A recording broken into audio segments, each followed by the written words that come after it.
News 18 की खबर का एक बार फिर बड़ा असर हुआ है। घर में घुसकर महिला से मारपीट के मामले में एसएसपी ने नेहरू कॉलोनी थाने से रिपोर्ट तलब की है।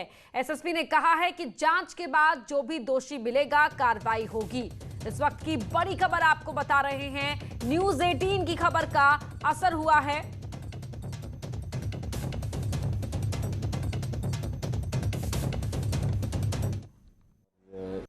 ऑलरेडी रिपोर्ट मांगा है हमने और उसको एग्जामिन कर रहे हैं और जो भी इसमें कार्रवाई अपेक्षित होगी ठोस कार्रवाई हम लोग करेंगे। और इसमें जो है बाकी जो इन्वेस्टिगेशन है वो भी चल रही है, उसमें जो भी फैक्ट सामने आएंगे उस हिसाब से कार्रवाई की जाएगी। अब आपको बताते हैं कि पूरा मामला क्या है। देहरादून पुलिस का एक वीडियो वायरल हो रहा है। ये वीडियो दीपनगर का बताया जा रहा है कि यहाँ कलावती वर्मा नाम की एक महिला के घर में पुलिस उनके बड़े बेटे को पकड़ने आई, लेकिन जब बड़ा बेटा घर पर नहीं मिला तो पुलिस छोटे बेटे को उठाकर ले जाने लगी। महिला ने रोका तो बिना महिला पुलिस के घर में घुसे पुलिस वालों ने महिला की हेलमेट से धुनाई कर दी, जो आप इन तस्वीरों में भी देख सकते हैं। ये देखिए, पुलिस वाला हेलमेट पहने हुए है, महिला उसे रोक रही है, विरोध करिए तो देखिए किस तरह से उसने हाथ में जो हेलमेट पकड़ा हुआ था उससे उसकी पिटाई करना शुरू कर दिया। और एक और पुलिस वाले को आप देख सकते हैं यहाँ पर किस तरह महिला के साथ वो पिटाई मारपीट कर रहा है, धुनाई कर रहा है महिला की, वो भी आप इन तस्वीरों में देख सकते हैं। तो बेरहमी से महिला को पीट रहे हैं यहाँ पुलिस वाले। यहाँ था भाई, घर में घुस के वीडियो बन रही है, बन रही। मैं बाहर नहीं जाने का। वहीं यौन उत्पीड़न के आरोपों में घिरे बीजेपी के विधायक महेश नेगी बुधवार को महिला आयोग में पेश हुए। महिला आयोग की तरफ से दोनों ही पक्षों को काउंसलिंग के लिए आज बुलाया गया था, लेकिन आरोप लगाने वाली महिला अपनी बेटी की तबीयत खराब होने का हवाला देते हुए महिला आयोग नहीं पहुंची। लेकिन बीजेपी विधायक महेश नेगी महिला आयोग पहुंचे और अपनी बात रखी।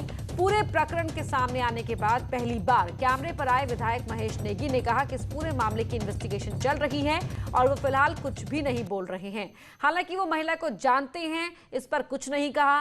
न्यूज़ 18 ने एक्सक्लूसिव बातचीत की बीजेपी विधायक महेश नेगी से। सर, आप पर आरोप लगे हैं, क्या कहना चाहेंगे? जांच चल रही है, लड़की को जांच चल रही है, जांच की बात हो रही है, जांच बिल्कुल निष्पक्ष चल रही है। सर, महिला आयोग में आज काउंसलिंग हुई है, क्या कुछ रहा? हम तो यहाँ हैं, जो हैं, और वो तो उनका तो पता ही नहीं कहाँ है। लेकिन सर, इतने गंभीर आरोप वो लगा रही है, आप अभी तक सामने नहीं आए, क्या समझा जाए इस चुप्पी को? जांच के विषय में मैं कुछ नहीं बोलना चाहता, जब जांच हो जाएगी तो हम बता देंगे उसमें क्या होगा। तो ये महेश नेगी को आपने सुना, जो कह रहे हैं कि इस पूरे मामले की जांच चल रही है। महिला आयोग में आज वो आए हैं। हालांकि महिला जिसने खुद महिला आयोग में यहाँ पर अपनी दरख्वास्त लगाई थी, वो खुद आज महिला आयोग नहीं आई है। कैमरा पर्सन अनिरुद्ध रावत के साथ भारती सकलानी, न्यूज़ 18 देहरादून। वहीं रुड़की नगर निगम में तैनात एक जेई पर एक महिला ने दुष्कर्म की कोशिश और छेड़खानी का आरोप लगाया है। वहीं महिला ने जेई के खिलाफ सिविल लाइन कोतवाली में तहरीर देकर मुकदमा दर्ज करवाया है।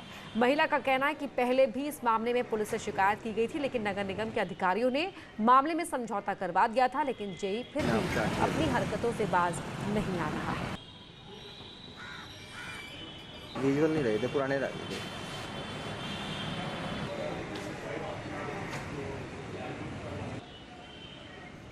के द्वारा किसी को शिकायत करने की बात कहने पर उसे जान से मारने की धमकी दी गई है और उसके साथ गलत काम करने की बातें कही गई हैं। जांच के बाद में इसमें काफ़ी तथ्य सही पाए गए थे और जांच के बाद में अभियोग पंजीकृत कर लिया गया है। निर्दोष के आधार पर अग्रिम कार्रवाई की जाएगी। हल्द्वानी से खबर है, जहां युवक ने आत्मदाह की कोशिश की। बताया जा रहा है कि जाति सूचक शब्द कहने के विरोध में युवक ने आत्मदाह की कोशिश की। वहीं एक वीडियो भी वायरल हो रहा है जिसमें महिला अपशब्द बोलती दिखी है। पूरा मामला हल्द्वानी के बिंदु खत्ता का बताया जा रहा है।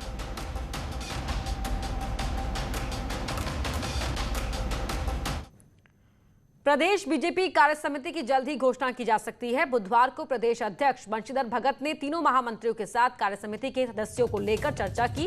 माना जा रहा है कि सूची लगभग फाइनल हो चुकी है। पार्टी को कार्य समिति के 70 सदस्यों के साथ ही विशेष आमंत्रित सदस्यों के साथ ही 10 मोर्चों की कार्यकारिणी का भी विस्तार करना है। पहले राउंड में कार्य समिति और विशेष आमंत्रित सदस्यों की सूची जारी की जाएगी।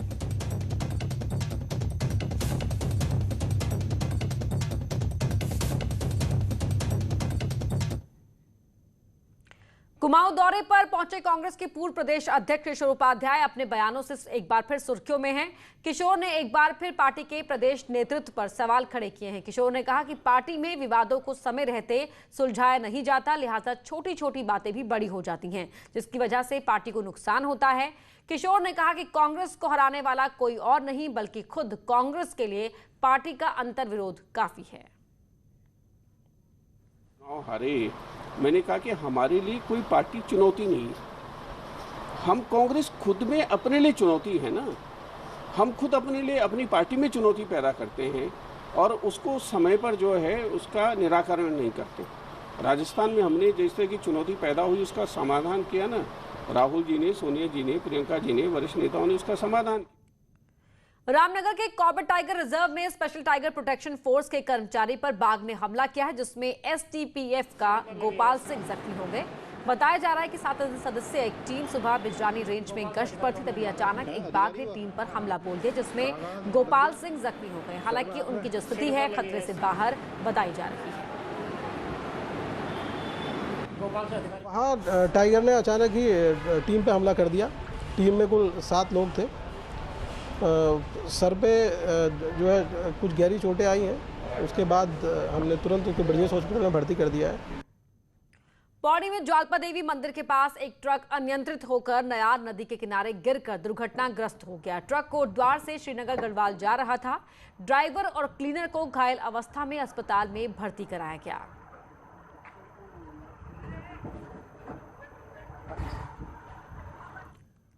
चमोली में बद्रीनाथ हाईवे मलबे आने से रोज कभी खुल रहा है तो कभी बंद हो रहा है। ग्रामीण सड़कों की स्थिति भी विकट बनी हुई है। नंदप्रयाग घाट मार्ग पर मलबा आ रहा है। इस मार्ग पर आ रहे मलबे को आप इस वीडियो में देख सकते हैं। मलबा आ जाने से पूरा रास्ता बंद हो गया है।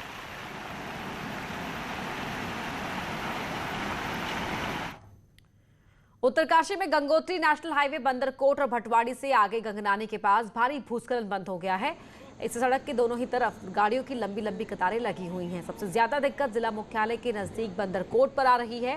वहीं गंगनानी में भी भारी बोल्डर और मलबा आ गया है, जिसकी वजह से पैदल आवाजाही में भी लोगों को दिक्कतें हो रही हैं।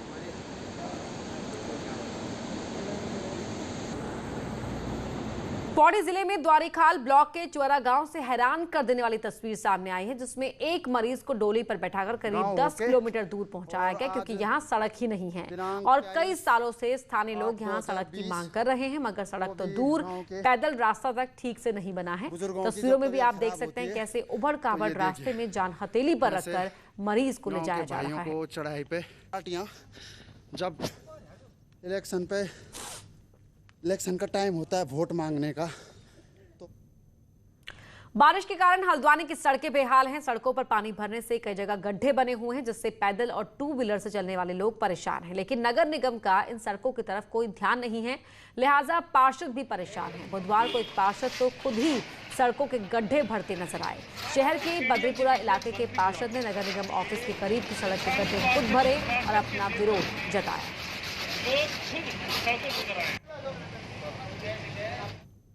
यहाँ पर गड्ढे 1 से 1.5 फुट हो चुके हैं, मगर मेयर साहब और नगर निगम का प्रशासन सोया हुआ है।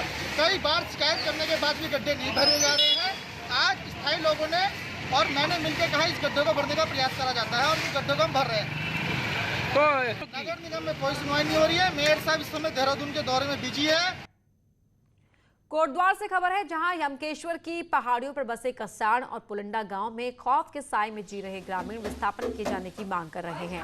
बरसात में पहाड़ियों से भूस्खलन होने से ग्रामीण खौफजदा हैं और पहाड़ी से लगातार भूस्खलन गिर रहा है, जिससे खेती और कई घर जमींदोज हो चुके हैं और गांव धीरे धीरे उजड़ते जा रहे हैं। गाँव वालों का कहना है कि भूवैज्ञानिक की टीम 2 बार गाँव का सर्वे भी कर चुकी है और सरकार को जल्द से जल्द इस गांव को खाली कराने की सलाह भी दे चुकी है, लेकिन आज तक विस्थापन नहीं हो पाया। कब से ये विस्थापन करने को सारा गांव उठ रहा था मन, तो हमारे फिर ये भी बंद हो गई, कोई भी हमें देख नहीं रहा। तो हमें किसी समय में यही डर रहती है कि कब हमारा हादसा हो जाए, कब हमारा कुछ भी हो जाए। इधर से पहले बहुत बड़ा गाँव था, तो ऐसे उठ के लोग कोई इधर उधर चले गए। इस पे कुछ हुआ ही नहीं, इतने सालों से 75 से लड़ रहे हैं, कुछ भी नहीं हुआ इसमें। अब आगे तो जब इतने सालों से तो उम्मीद तो खत्म हो ही जाएगी।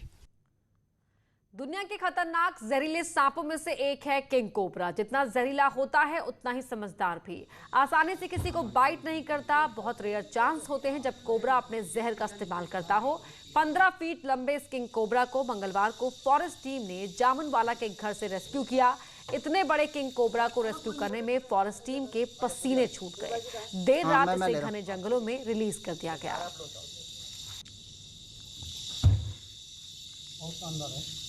बहुत खूबसूरत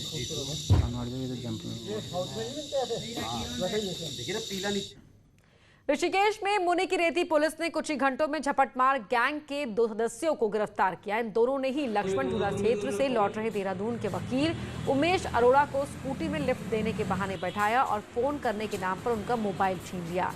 युवकों की शिनाख्त के बाद पुलिस ने दोनों को ही अरेस्ट कर लिया है।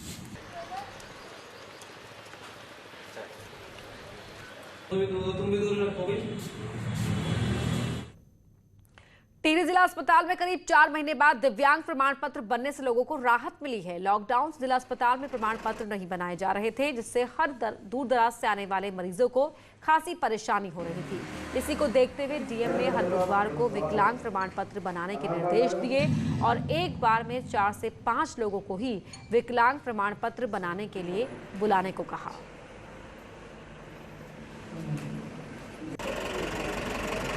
मुझे सर्टिफिकेट पहले आया था मैं, लेकिन उन्होंने मना करा था कि अभी लॉकडाउन चल रहा, अभी नहीं बनेगा, बाद में आना, तो मैं आ जाया हूँ। कोविड की वजह से विकलांग प्रमाण पत्र इसलिए बंद थे कि हम टोटल डिस्टेंसिंग, सोशल डिस्टेंसिंग नहीं कर पा रहे थे और काफ़ी भीड़ आ जाती है, तो उसको देखते हुए बंद थे। और डीएम साहब ने अभी आदेश दिया है कि 3 या 4 के उसमें आप सोशल डिस्टेंसिंग को मद्देनज़र रखते हुए और इसको कड़ाई से फॉलो कराते हुए आप 3, 4 या 5 विकलांग प्रमाण पत्र हर बुधवार को डिस्ट्रिक्ट हॉस्पिटल पर बनवाना। आज नंदाष्टमी का महापर्व है। अल्मोड़ा नंदा देवी मंदिर में मां नंदा सुनंदा की मूर्ति के दर्शन के लिए श्रद्धालु दूर दराज से आ रहे हैं। कोरोना संक्रमण के कारण मंदिर में श्रद्धालुओं की संख्या में कमी आई। पिछले साल अष्टमी के दिन हजारों की संख्या में यहां लोग पहुंचे थे। मां नंदा सुनंदा की मूर्ति का विसर्जन 28 अगस्त को किया जाएगा।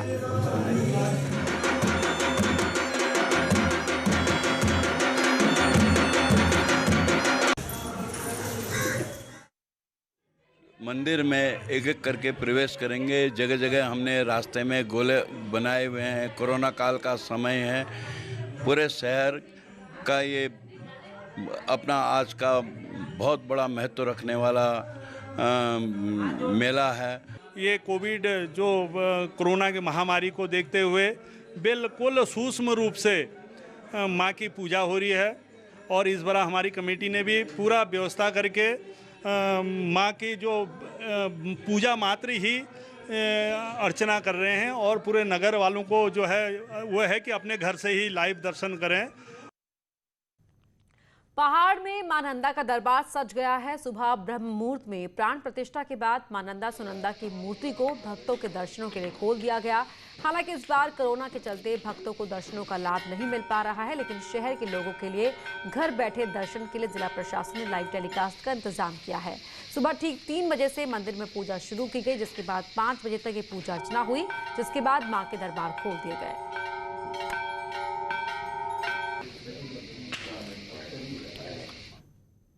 रुद्रप्रयाग में शिव पार्वती विवाह स्थली त्रिजुगी नारायण मंदिर में हरियाली मेला मनाया गया। इस बार मेले में केवल गांव के ही लोग शामिल हुए। कोविड के चलते गांव से बाहर के लोगों के लिए मेले में आना प्रतिबंधित किया गया था। हरियाली मेले में ग्रामीणों ने पारंपरिक वेशभूषा और गाजे बाजों के साथ मंदिर परिसर में सामूहिक रूप से जौ की हरियाली की पूजा अर्चना की।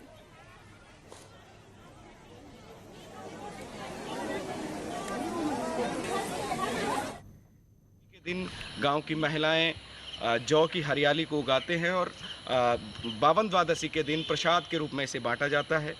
सोशल डिस्टेंसिंग का पालन करते हुए लोगों ने हरियाली मेला मनाया और इसमें केवल ग्रामीण लोगों ने ही प्रतिभाग किया। कुमाऊं में इन दिनों एक खास त्योहार की धूम मची हुई है। सातु आठू का ये पर्व जहां एक तरफ शिव और पार्वती के प्रति आस्था का प्रतीक है, तो वहीं ये पर्व पहाड़ के लोगों का प्रकृति प्रेम भी दर्शाता है। आइए आपको ले चलते हैं सातु आठू यानी गमारा पर्व में इस रिपोर्ट के साथ। हिमालय की तलहटी में भगवान शिव के सबसे अधिक उपासक देखने को मिलते हैं। यही वजह है कि पहाड़ की लोक संस्कृति में भी भोले की झलक साफ दिखती है। पिथौरागढ़ के साथ ही इन दिनों पश्चिमी नेपाल में गौरा महेश्वर के रूप में शिव पार्वती की जीवन लीला का प्रदर्शन हो रहा है। कहते हैं जब पार्वती भगवान शिव के नाराज होकर मायके आती हैं, तो शिव जी उन्हें वापस लेने धरती पर उतरते हैं। वापसी के इस मौके को यहाँ गौरा देवी की विदाई के रूप में मनाया जाता है। एक प्रकार से गौरा महेश्वर जी की प्रेम कहानी भी है कि दोनों में बहुत असीम प्रेम हुआ था। दोनों जंगल में शिवजी ने, कहते हैं कि एक पहाड़ पे शिवजी थे, एक पहाड़ पे गौरा माता थी। शिवजी ने बांसुरी बजाई थी, डमरू तो बजाते ही हैं, लेकिन उन्होंने बांसुरी भी बजाई थी, जिससे मैया का मन मोह लिया था उन्होंने। जब चारों तरफ खेत लहला उठते हैं, बारिश का मौसम होता है, ऐसे में गौरा यानी कि माँ पार्वती और महेश्वर शिवजी, इन दोनों की स्थापना की जाती है। ये पौराणिक काल से इस कुमाऊं में चलता है। इसको 7वां 8वां का पर्व के नाम से जाना जाता है। गमारा पर्व का आगाज भादों की पंचमी से शुरू होता है, जो पूरे हफ्ते भर चलता है। इस दौरान गौरा महेश्वर की आराधना 5 प्रकार के अन्नों को चढ़ाकर की जाती है। महिलाएं इस पर्व में खास उत्साह के साथ शिरकत करती है और शिव पार्वती के जीवन के आधारित लोक गीतों पर खेल लगाती हैं। ये बात अलग है कि इस बार कोरोना संकट के चलते इसकी चमक भी कुछ फीकी हुई है। केंद्र सरकार के जो भी निर्देश है उसका पालन करते हुए कोरोना की बचत के लिए हमने बहुत सूक्ष्म रूप में इसको धार्मिक आधार पर ही मनाया है। ज़्यादा इसका प्रचार प्रसार न करते हुए अपने जो आस्था है उसको पूरा किया है। पहाड़ की अन्य लोक परंपराओं की तर्ज पर इस परंपरा को भी जिंदा रखने में महिलाओं का खास रोल रहा है। इस दौर में भले ही लोग अपनी जड़ों से दूर रहे हों, मगर पहाड़ के मेले पर्व आधुनिकता की चकाचौंध में भी इंसानों को एक सूत्र में बांधने का काम करते हैं। न्यूज़ 18 के लिए पिथौरागढ़ से विजयवर्धन उप्रेती की रिपोर्ट। और फिलहाल रुक रहे हैं एक छोटे से ब्रेक के लिए।